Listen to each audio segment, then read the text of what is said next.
Okay, let's get right into it. We're looking at a fascinating and maybe a little unsettling astrological forecast. It's being framed as a pretty stark warning for the United States, pointing to a period of, well, let's call it profound transformation, and it all stems from a single, incredibly powerful alignment of the planets.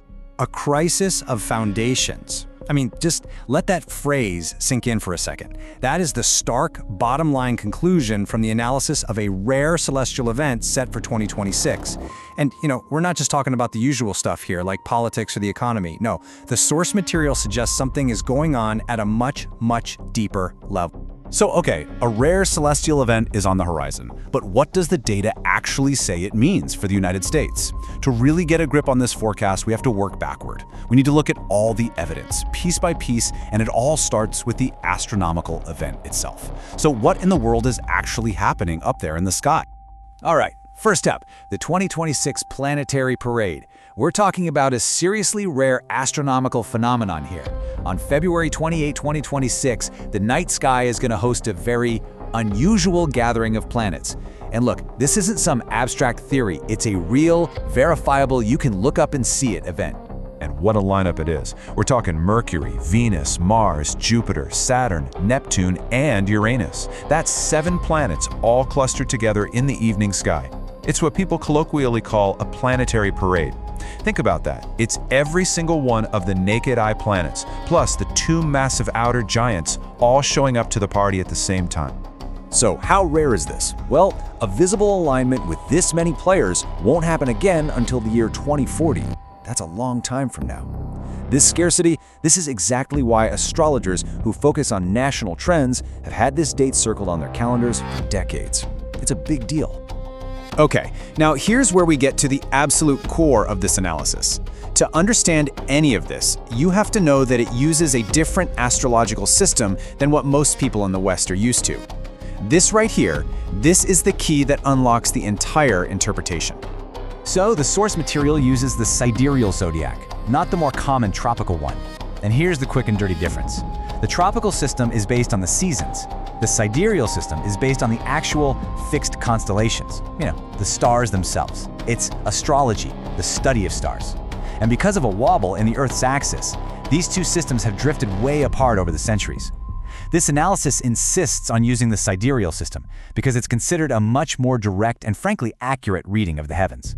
And that drift is massive. We're talking about a 25-degree shift right now. Now that might sound like just a technical detail, but let me tell you, it changes everything. This one shift moves the entire 2026 alignment out of the fiery, get-things-started sign of Aries and plops it right into the watery, everything-dissolves sign of Pisces. And just like that, the entire astrological narrative gets flipped on its head. Instead of a new beginning in Aries, a bold new initiative, this model sees it as a great dissolution in Pisces. We're not talking about starting something new. According to this, it's a story about endings, about resolution, and about the complete washing away of old structures. Okay, so that's piece 1 of the puzzle. Now let's look at the other key piece of data, the specific birth chart for the United States that this analysis uses. Yep, just like a person, a nation can have a chart that acts as a kind of energetic blueprint. This particular chart is dated July 11th, 1776, and it's got several really critical points. You can see the ascendant, the moon, the sun. But for what we're talking about today, the single most important one is the IC. That represents the nation's foundation, its homeland, its very roots. And where is it? Well, take a look. It's sitting right at 8 degrees of sidereal Pisces. And this is where it all clicks into place. Remember where the big 2026 alignment is happening? Pisces. And where is the nation's foundation? It's IC, also in Pisces. In astrological terms, folks, this is what you call a direct hit. So the analysis calls this an attack on the homeland. Why? Because the core, and honestly the most startling finding, is that the Saturn-Neptune conjunction, which is basically the anchor of this whole 2026 alignment, it lands directly on the nation's foundational point, on the IC. This is the very heart of that phrase, crisis of foundations. So let's break that down. You've got Saturn, which is all about structure, borders, reality, the hard facts. Then you bring in Neptune, which is all about dissolution, water, illusion. It washes things away. So what happens when you smash those two together, right on the point of the homeland? Well, the analysis says you get a dual crisis, a physical one. Think infrastructure problems like dams or coastlines, maybe even a redefinition of borders. And a psychological one, a deep, profound disillusionment with the whole idea of the American dream. But wait, it doesn't stop there. As if that wasn't enough, at the very same time, another piece of this alignment is putting direct, and I mean volatile, pressure on the part of the chart that represents the American people. Here's what's happening. Mars, the planet of heat, agitation, and cutting ties, is going to be sitting right on top of the US moon, which represents the public mood. The implication here is pretty classic. You get an angry, agitated populace, a public that is demanding to sever ties with the status quo. The source material actually calls this a potential hot winter of discontent and says it could be amplified by a major information crisis as our media and communication networks just get completely overlooked. And yet, here's where things get really weird. There's a paradox. At the same time that the nation's foundations are getting hammered and the public is up in arms, a totally different transit from Jupiter, the planet of expansion, suggests that the country's leadership, its brand on the world stage, and its big economic deals might actually look surprisingly good. It's like a gilded crisis, right? Everything looks shiny and strong on the outside, while the foundations are quietly dissolving underneath. So, how do you possibly square that circle? How does the analysis take these two completely conflicting pressures, total internal collapse on one hand and booming external expansion on the other, and turn them into a single coherent forecast? Well, this is the final piece of the synthesis. The analysis lays out a kind of four-act play. Step 1. The foundational collapse begins. The old way of doing things starts to dissolve. Step 2. This, of course, triggers massive public mobilization and unrest. People are not happy. Step 3. The state responds. But how? Not by fixing the crumbling foundations, but with hyper-expansion, pushing outward diplomatically and economically. And finally, step 4. To manage all the chaos at home, a technocratic solution is proposed. Think new systems like digital currencies, algorithmic governance, presented as the only possible way to manage the crisis. So in the end, this planetary parade is seen as, and I quote, the celestial clock striking midnight on the old America. It's not interpreted as just one single bad event. It's the trigger. It's the celestial alarm clock going off, marking a fundamental reset of the entire nation's internal identity and pushing it toward a completely new kind of order. So the source lays out an incredibly detailed forecast, and it leaves us with the big question, what are the signs we should be looking for? Look, at the end of the day, this analysis is a complex data model. It's a warning built on correlational patterns, not a declaration of unavoidable fate. Astrology is about correlation, not causation, but it leaves us with a pretty powerful thought. As we get closer and closer to 2026, are we going to see reality start to fall in line with this celestial blueprint?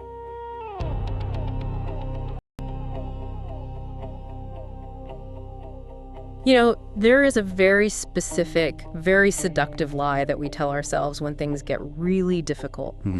It's a survival mechanism, really. You look at the headlines, you look at your bank account, maybe you look at the cracks in the pavement outside your house and you think, okay, this is it. This is the bottom. This is the bottom. At least things literally cannot get any worse.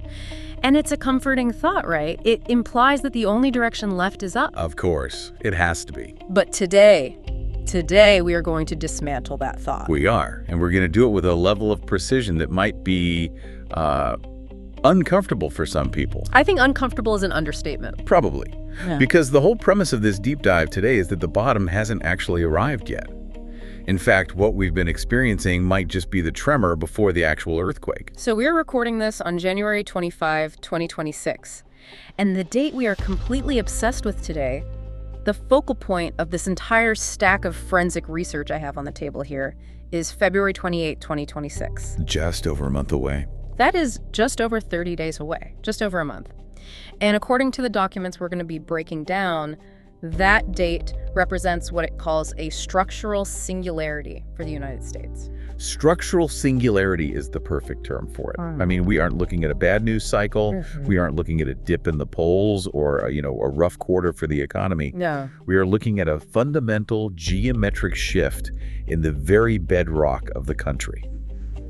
The source material refers to it as the crisis of foundations. There's a crisis of foundations. And honestly, if you take one thing away from this whole discussion, it should be this. Do not mistake the silence before the storm for the end of the storm. Wow, okay. That sets the stakes pretty high right out of the gate.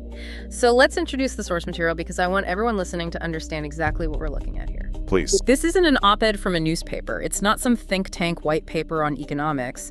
It is a document titled U.S. Astrology, Planetary Alignment Analysis.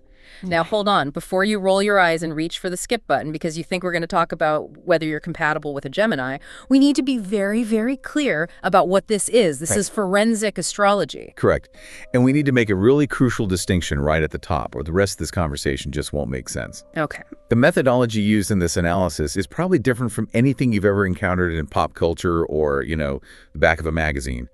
It uses a very specific chart for the United States, the 12.0 p.m. Scorpio rising chart from July 11, 1776. Not July 4th. We'll get to that. Not July 4th. And crucially, it uses the Fagan-Bradley sidereal zodiac system.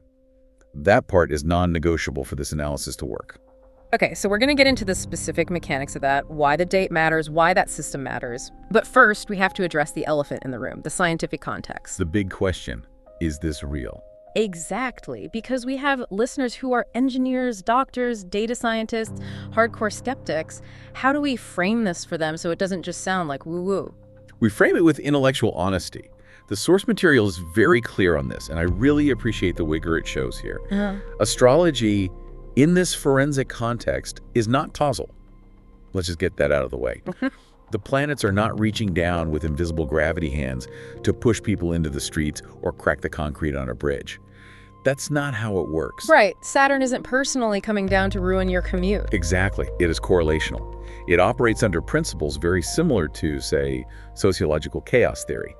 We are looking at cycles. We're looking at patterns and clocks. Clocks. I like that analogy. Think of it this way. Just because the clock on your wall strikes 12, the clock didn't cause the sun to be high in the sky. No, of course not. But the two are perfectly correlated. We use the clock to know where we stand in the cycle of the day. This analysis uses the planetary positions to know where we stand in the cycle of history. It's a map and a timepiece. And a big part of why that timepiece might seem broken to a lot of people is this major point of contention in the astrological world that this source just dives right into. Yes. It's about the tropical system, right? The system that basically everyone knows. It is the single most important technical detail in this entire document. If you get this wrong, you get everything wrong. The analysis asserts that the tropical zodiac, which is what I'd say 90% of Western horoscopes use, is effectively a false system. A false system. That's a bold claim. It's a broken clock. A broken clock. That is a very bold claim, given that it's the industry standard. It is, but the astronomy backs it up. The tropical system was codified by the ancient Greeks, by Ptolemy. They used it as a kind of mnemonic device, a shorthand. They anchored the start of the zodiac, 0 degrees Aries, to the spring equinox. Right. Makes sense. New season, new beginning. And 2,000 years ago, that worked. It was brilliant. Yes. The stars of the constellation Aries were actually rising in the spring. But the Greeks didn't account for, or maybe they just didn't care about for their purposes, the precession of the equinoxes. Which is the wobble. The Earth wobbles on its axis like a spinning top. Exactly. And over the last 2,000 years, that wobble has shifted our perspective of the entire sky backward by about 25 degrees. It's a huge shift. 25 degrees is not a small number. It's massive. But the tropical system ignores this. It pretends the sky hasn't moved. It continues to use a map of the sky that hasn't existed since the Roman Empire. It's a map based on seasons, not stars. So calling it astrology, the study of stars, is kind of a misnomer. It's really seasonology. That's precisely the argument. It's not astrological.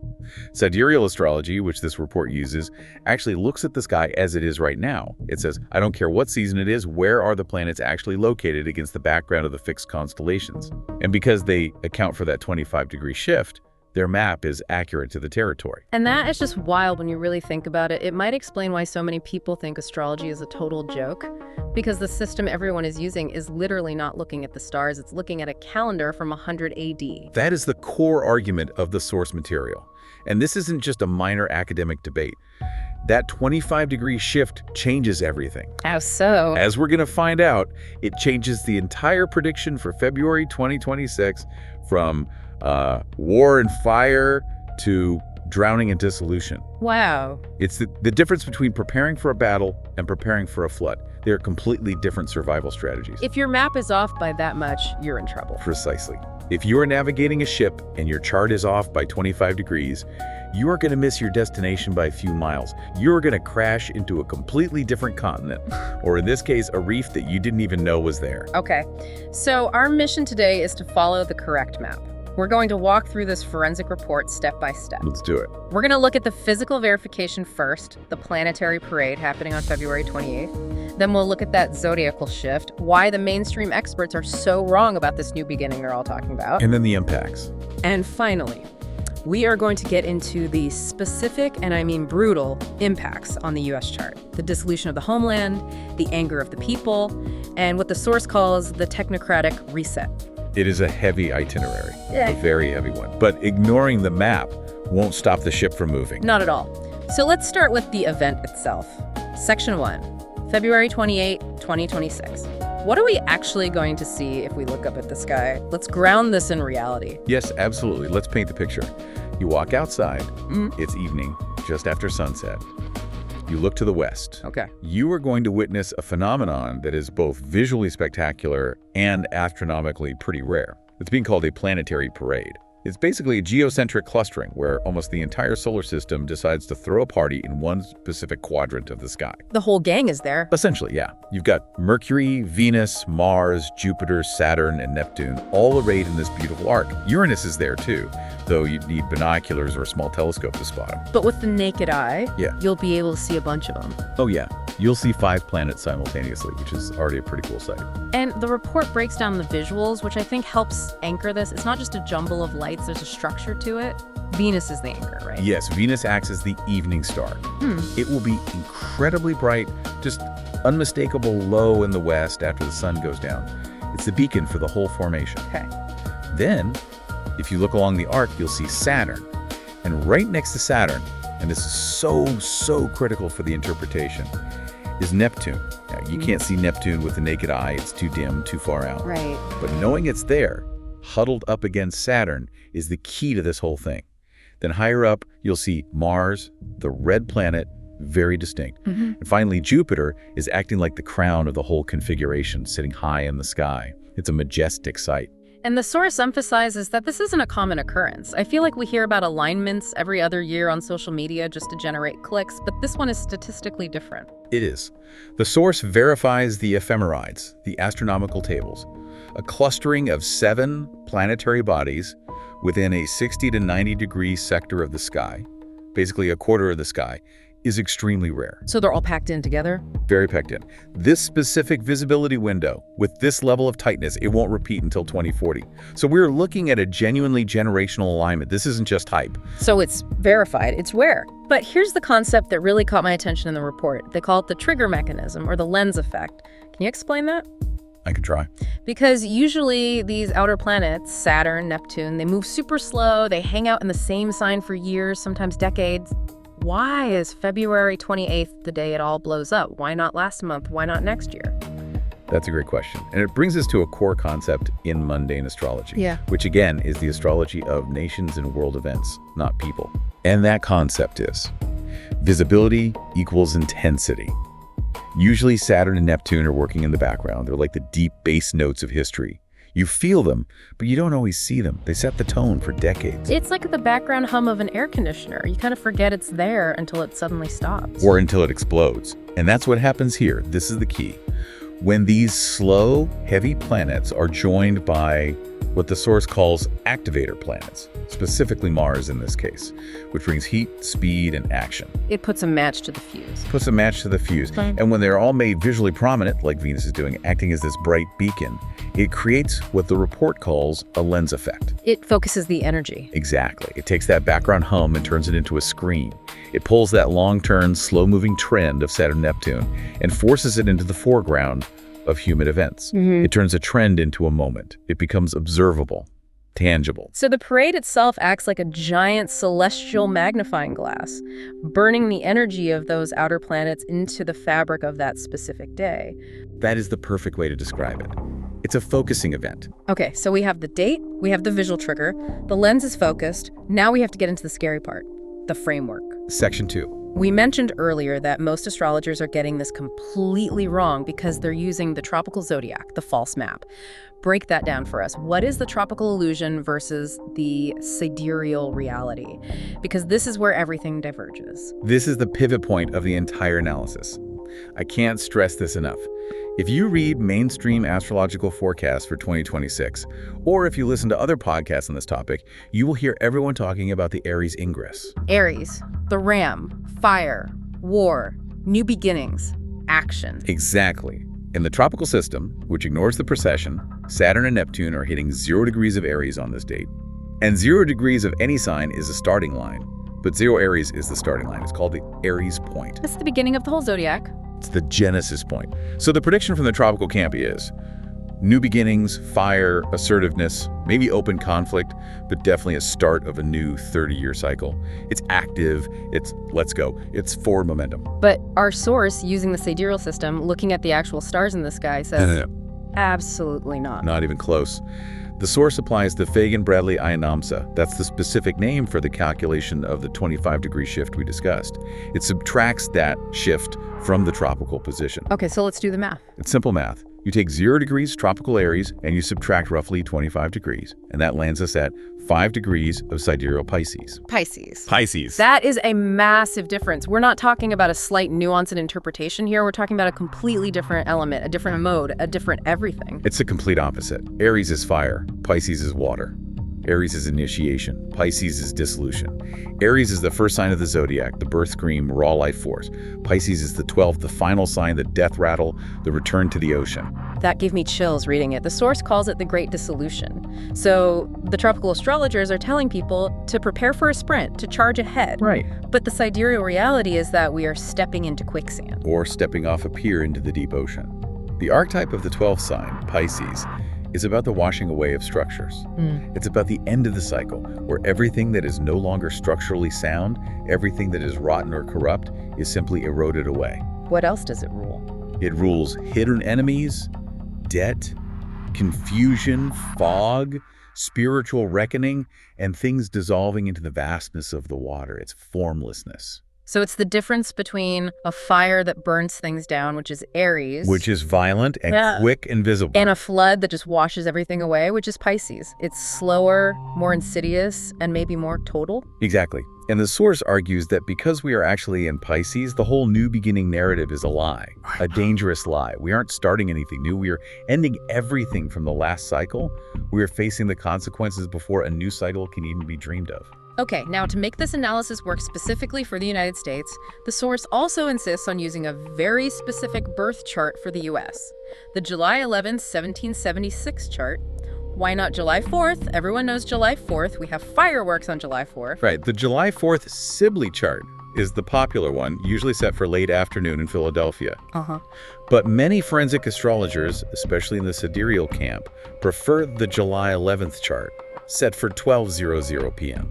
And the argument for that is? The argument is historical and energetic. July 4th was just the initial signing by a few key figures, Hancock and Thompson. It was, in a way, a bureaucratic moment. It happened behind closed doors.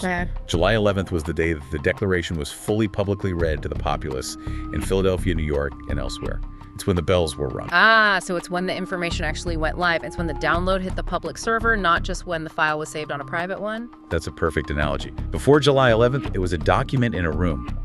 On July 11th, it became a living reality in the minds of the people. It's the moment of collective realization. That's the true birth of the nation as a conscious entity. And using that chart gives the U.S. a Scorpio ascendant. Scorpio rising at about 19 degrees. That sounds intense. What does that mean for a country? It is intense. And it fits the U.S. history perfectly if you look at it objectively. A nation of extremes, of regeneration, intensity, power, secret surveillance, and profound transformation. The CIA, the NSA, the atomic bomb. A nation that birthed the nuclear bomb and the surveillance state. A nation obsessed with debt and other people's money. That is very, very Scorpio energy.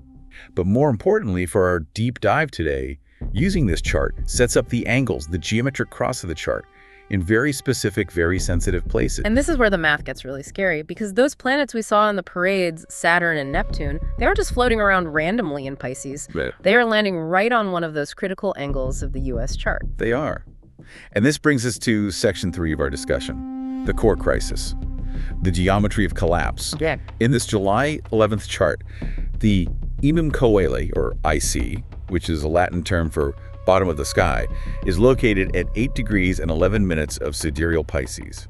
And the IC represents what exactly? It represents the roots, the land, the homeland, the domestic base, homeland security, the very bottom foundation of the chart. It's the soil the nation is built on. Okay, the foundation. And where are Saturn and Neptune on February 28, 2026? They are hovering right around 5 degrees of sidereal Pisces. 8 degrees and 5 degrees. That is incredibly close. It's a conjunction within a tight 3-degree orb. In mundane astrology, a transit to one of the 4 angles, the ascendant, the descendant, the midheaven, or the IC, is the most powerful trigger possible. Why is that? Because it's like hitting a main structural beam in a building rather than just hitting a piece of drywall in some random room. Yeah. The whole structure shakes. And this is hitting the absolute foundation. Okay, so let's combine the archetypes here because this is the heart of the crisis. We have Saturn, the planet of reality, structure, concrete, walls, law, restriction. Great restrictor. And we have Neptune, the planet of illusion, water, dissolving, fog, ideals, chaos. The great dissolver. And they are meeting in the sky and in the U.S. chart right on the home sector, the IC, the foundation of the United States. The great dissolver meets the great restrictor on the nation's foundation. That is the headline for February 2026. When you have rigid structures, which is Saturn losing their vitality and being dissolved by Neptune, and this happens on the IC, the land itself, the implications are profound and multi-layered. The report lists a few specific risks, and I want to walk through them because they are very concrete. One of them is physical. It literally says infrastructure failure. Yes, think about it symbolically and literally. Pisces rules water, the ocean, floods. Saturn rules containment, structures, concrete. Levees. Dams, levees, coastlines, water treatment plants, bridges over water. The source suggests we are at an extremely high risk for major environmental crises that threaten the physical territory of the U.S. It's the structure failing to hold back the water. And knowing how old and neglected so much American infrastructure is, that tracks perfectly. We've been hearing about this for decades, deferring maintenance. This transit suggests the bill is coming due. The deferral is over. Saturn demands payment in the form of reality, and Neptune provides the mechanism of failure erosion, seepage, the hidden weakness that suddenly bursts under pressure. So we should be watching for news about things like that. Flooding, dam breaches, coastal erosion. Absolutely. But it's not just physical mud and water, right? The symbolism extends. It's also the border crisis. And again, not to get political here, but to look at it purely archetypally, how does this play out? This is a fascinating and very direct application of the archetypes. Saturn is the wall. It defines inside versus outside. It is the boundary line on the map. It's the rule of law that says who is a citizen and who is not. Neptune dissolves boundaries. It creates fog where there was once a clear line. It makes things permeable. It erodes definitions. So if you have Saturn and Neptune conjoined in Pisces, a sign where boundaries are naturally fluid, like the shoreline, and this is all happening on the nation's roots, it's physical territory. It suggests a fundamental redefinition of what the border even is. The physical border itself becomes fluid or chaotic. It's like the border dissolves into the Pacific Ocean. Exactly. The very definition of citizenry might become slippery. The ability to contain who comes in and who goes out just dissolves. It suggests a state where the government, Saturn, tries desperately to enforce a border, but the reality on the ground, Neptune, makes it impossible. It's like trying to build a wall out of sand while the tide is coming in. That's a perfect metaphor for it. The effort is immense, but the elemental force is stronger. And then there's the third layer, the psychological level. The foundation isn't just dirt and borders, it's the American dream. It's the feeling of safety. It's the narrative we tell ourselves about who we are as a people.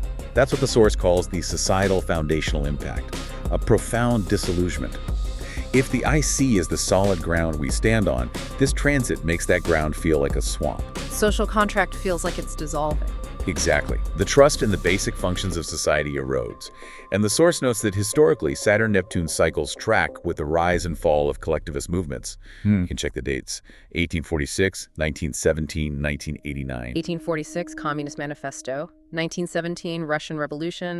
1989, the fall of the Berlin Wall. These are massive structural shifts where one day the world looked one way and the next day the map had completely changed. Precisely. And in 1989 is a great example. The Berlin Wall, a very literal Saturnian structure, was dissolved by the Neptune spirit of the collective, the desire for a borderless ideal. This transit suggests the internal definition of the Republic is being challenged by new, chaotic, or fluid ideologies from within.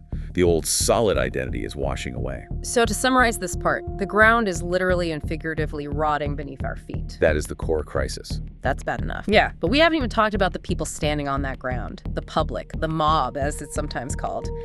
This brings us to the moon in the US chart. Yes, the moon in a national chart is absolutely critical. It represents the populace, the public mood, the general feeling of the people. It also represents women, families, and the general welfare. And in the US July 11th chart, where is the moon? The US natal moon is located at 5 degrees and 30 minutes of sidereal Aquarius. Okay, 5 degrees of Aquarius. And looking at our planetary parade lineup for February 28th, who is visiting the moon? Mars, the god of war. Transiting Mars is at about 2 degrees of sidereal Aquarius. It is in what's called an applying conjunction, is moving towards a direct hit on the moon. Mars, fire, aggression, anger, severance, meeting the moon, the people. That sounds explosive. It is a classic textbook indicator of civil unrest. Mars brings heat, agitation, and severance to the public feeling. This isn't just a sad populace, which might be a Saturn transit. This is a mobilized, angry populace. It's heat in the public square. It's protests, riots, and a general feeling of rage. The source uses the word severing, the public wanting to cut ties. What does that mean? Mars acts as a knife. It cuts. This could be a powerful public desire to cut ties with the leadership, to cut ties with established norms, or even to cut ties with each other. It indicates a deep fracture in the public square, a polarization that becomes active hostility. So we're not just talking about angry tweets, we're talking about people in the streets. The potential is absolutely there. This is an activation of public anger. And there's a health component too, which is interesting. Go on. The moon rules the physical body of the public, specifically its general health. Mars indicates fever, inflammation, and infection. So a Mars-Moon conjunction could literally be a fever spreading. It could indicate a health crisis that strains the system, a fever in the body politic, quite literally. It adds a layer of physical panic and distress to the emotional anger. Okay, so we have a rotting foundation with Saturn and Neptune, and we have a feverish, angry population with Mars on the moon. And all of this is happening in a specific area of the US chart. The report says it's in the 3rd house. What does the 3rd house govern? The 3rd house is the nervous system of the nation. It rules communication, the media, the internet, transportation networks, and the immediate environment, neighborhoods, local communities. The channels through which information and people move. Exactly. And remember, the parade isn't just one planet. We have the Sun, Mercury, Venus, and Mars all packed into this 3rd house sector of communication for the US. It's a massive traffic jam in the house of communication. It's an information crisis. The source describes it as the nation's nervous system being completely bombarded. It indicates narrative warfare, intense debate, propaganda being fired from all directions. The internet and media infrastructure themselves are strained or even weaponized. I feel like we're already living in that. To some extent, the noise level is deafening, but you're saying on February 28th, it hits a kind of fever pitch? The alignment suggests an overload. The public, the moon, is being hit with so much aggressive data, which is Mars, through all the media channels of the 3rd house, that it could create a state of shock or extreme radicalization. The bandwidth of the nation is simply exceeded. Which leads us to the wild card, the planet that changes the game and makes everything more unpredictable, Uranus. The Great Awakener, or as it's often called, the Great Disruptor. Where is Uranus in all this? Transiting Uranus is sitting at 3 degrees of Taurus. And how does that interact with the angry moon at 5 degrees of Aquarius? It is in a square aspect, a 90-degree angle of tension. In astrology, a square is conflict. It's friction that demands release, often in a sudden, jarring way. Uranus squaring the moon indicates sudden, shocking changes in public mood. It's the lightning strike that hits the angry crowd. So the people aren't just angry, which is Mars. They're becoming unpredictable and radicalized, which is Uranus. Exactly. It's the difference between a controlled burn and a wildfire, with lightning strikes starting new fires everywhere. The course also points out that Uranus rules technology and electricity. This aspect often correlates with technological disruption.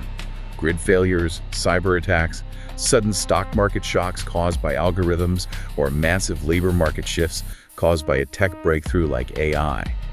The daily life of the average citizen is disrupted by something sudden, electrical, and technological. Okay, so let me just try to recap the doom for a second, because it's a lot. It is. The physical foundation of the country is dissolving with Saturn and Neptune on the icy. The borders are porous. The people are angry, feverish, and radicalized with Mars and Uranus hitting the moon. And the information grid is completely fried because of this pileup in the third house. That's a good summary. If this is all true, it leads to a question. Why hasn't everything completely collapsed already? Why does the news sometimes look? Okay, why does the stock market go up? This source talks about this. It calls it the paradox. This is where the forensic analysis gets fascinatingly nuanced. It explains the cognitive dissonance I think we're all feeling. Because at the exact same time all this destruction is happening in the basement of the country, we have a Jupiter return happening on the road. So Jupiter, the big good guy. The planet of expansion, luck, optimism, wealth. The great benefic, yes. Transiting Jupiter is at roughly 20 degrees of Gemini. And in the US chart, its natal Jupiter is also in Gemini. So it's a return, which is a powerful cycle of renewal for Jupiter's themes. And it's applying to conjoin the US natal sun. And all of this is happening in the 7th house, which is... The 7th house rules partnerships, treaties, trade, diplomacy, but also open enemies. It's the face the nation shows to the world. So we have a split-screen reality. The source literally calls it a gilded crisis. On one screen, the domestic front, the IC and the moon, everything is rotting. Infrastructure is failing, people are furious, the mood is dark and chaotic. Right. But on the other screen, the official state, represented by the sun, and its foreign relations, everything looks golden. Gilded. Because Jupiter is expanding the state's power and image. Exactly. The government itself might be engaging in massive diplomatic initiatives, signing huge trade deals, projecting military and economic power all over the globe. The brand of the USA on the world stage looks robust, even expansive. And what about the economy, the stock market? Jupiter is inflationary. It expands whatever it touches. So the macroeconomic indicators, the things you see on the news, the GDP, the Dow Jones, might look incredible. They're being pumped up and inflated by this Jupiterian influence. But it's a veneer. It's gold paint over rusting metal. That's the danger. It creates this profound, dangerous disconnect. The face of the nation, the official narrative, looks prosperous. But the roots, the lived reality of the people, are dissolving. So the citizens are looking at the stock market hitting record highs while their own neighborhoods are flooding, or their social safety net is crumbling, or they can't afford groceries. Can you imagine a more potent recipe for revolution? No. If the leaders are standing at a podium saying, look how rich we are, look at the graphs, and the people are screaming, we can't eat and the water is rising, that Mars-Moon conjunction gets even hotter. Precisely. It validates the public's anger. It proves to them that the system is rigged and the leadership is completely out of touch. Yeah. And this leads us to the final section, the synthesis. The source doesn't just leave us with the problem. It hypothesizes the solution that the state will try to implement. The technocratic reset. The technocratic reset. This connects back to the sign of Aquarius, right? We have all those planets, the Sun, Mars, Mercury, Venus, piling up in sidereal Aquarius. Yes, a massive emphasis on the sign Aquarius. Now, in pop astrology, Aquarius is often misunderstood as just, freedom or eccentricity, the age of Aquarius, peace and love. Right, the hippie version. The hippie version. But in the ancient rulerships, which sidereal astrology respects, Aquarius is co-ruled by Saturn and Uranus. Structure and disruption, the old and the new. It is a cold, scientific, systems-oriented sign. It represents the collective, yes, but in a very structural, almost machine-like, impersonal way. It's about networks, grids, and systems. So if the problem is Piscean chaos, floods, dissolving borders, fluid definitions, emotional turmoil, the proposed solution is Aquarian technocracy. Order out of chaos, but specifically digital order, not physical order. Correct. The hypothesis in the source is that the government will attempt to solve the messy, wet, chaotic Piscean problems by imposing high-tech, abstract Aquarian control grids. Can you give some examples of what that might look like? Sure. Think about the logic. If the physical borders are failing, which is Pisces, you create digital borders, which is Aquarius. Biometric IDs, digital passports, social credit systems that control movement. Okay. If the physical currency is dissolving or the economy is behaving erratically, you implement a central bank digital currency, a CBDC that is fully programmable and trackable. You move the chaos of cash into a controlled digital ledger. And if the people are rioting... If the people are rioting, Mars on Moon, you use algorithmic governance AI surveillance, and predictive policing to manage the unrest. You replace messy human judgment with cold, hard data.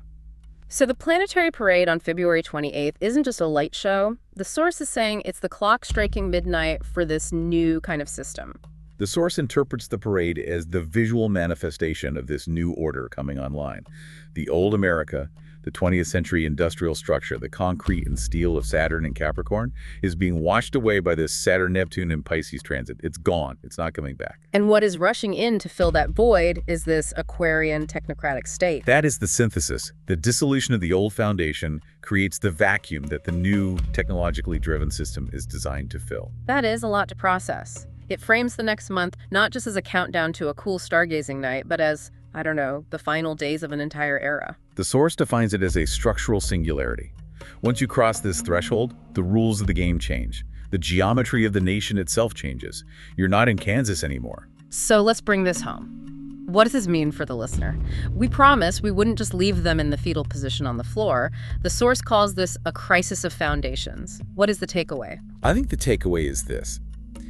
If you have been operating under the assumption that the solid ground of the past, the institutions, the financial systems, the social contracts you grew up with are going to hold you up forever, you need to reevaluate. Immediately. Immediately. You are building on sand that is currently actively washing away into the sea. The model says the stability you took for granted is gone. And the validation for that feeling is literally written in the sky. The alignment validates the gut feeling many people have that the ground is gone, that things are slippery and uncertain. It's not just in your head. The stars, the actual stars, confirm the dissolution. And that provocative closing thought we promised our listeners, the thing to mull over. It goes back to that Jupiter paradox, that split-screen reality. The gilded crisis. The gilded crisis. If the state, the government, the corporate structure expands and gets richer and more powerful because of Jupiter on the sun, while the foundation, the land, the people, dissolves under Saturn and Neptune, what happens to the citizen caught in the middle? You're suspended between a growing, all-seeing machine above and a rotting, sinking floor below. That is the danger zone. That is the squeeze. But, and this is crucial, the source implies that maybe the dissolution isn't just a catastrophe. Maybe it's necessary. Necessary? How could this chaos be necessary? You cannot build a new structure on a rotten foundation. It will just collapse. Perhaps the great dissolution isn't the end of the story, but the necessary, painful clearing away of a structure that was no longer aligned with reality, no longer aligned with the stars. So the flood washes away the rot so that eventually something new and healthier can be built on the bedrock underneath. Eventually. But that building part, that comes much, much later. That's a story for another time. Right now, for February 28th, 2026, the instruction from this source is vigilance. Watch the skies, watch the borders, watch the water levels, and watch the mood of the crowd. And remember, just because the stock market is green doesn't mean the dam isn't cracking. Exactly. Don't be fooled by the Jupiter veneer. Look at the Saturn reality on the ground. We'll be watching it right along with you. This has been the deep dive into the crisis of foundations. Stay safe out there. And keep your eyes on the stars, the real ones.